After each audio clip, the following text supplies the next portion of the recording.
What did you make of the IEA's outlook? Any credibility here? Do you think finally we may start to see energy starting to fade in terms of the cost we all pay?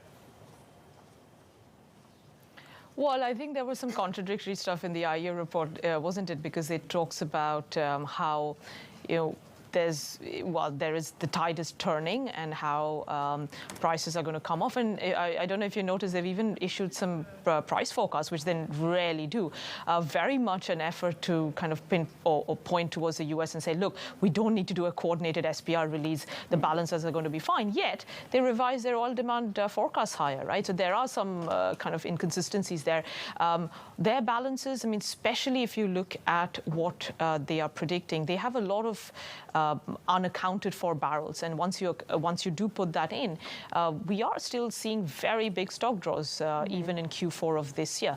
Next year, yes, their balances are bearish. They are so bearish that they're saying OPEC Plus shouldn't even increase production beyond current levels. Do your models say the same, Amrita? Because many talk about the fact that other members of OPEC Plus are not able to pump what they're supposed to, and there is some confusion as to how much shale players are willing to pump. Absolutely. And I think, well, there are three factors, I would say. One is demand. If we've seen anything this year, people are driving, people are flying, regardless of price, by the way. We are seeing huge amounts of pent-up demand. So I think that we are going to continue to see next year as well. Asia is just starting to reopen. China, by the way, given kind of continued COVID lockdowns, we're still not even seeing that kind of improvement or improvement in kind of jet demand there. So there's going to be more pent-up demand. Second thing, exactly like you said, shale.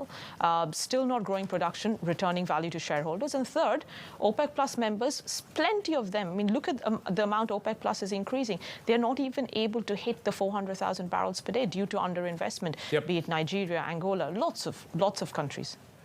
Amrita, very quickly, 30 seconds. Can oil prices come down if gas prices stay high here in Europe and around the world?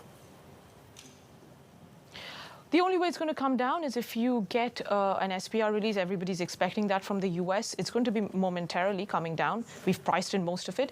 And then ultimately, stocks are so low. We are really at like 10-year lows, if not lower. We are going to be going up again in a matter of weeks. It's just seeing this period through with all this uncertainty around the SPR.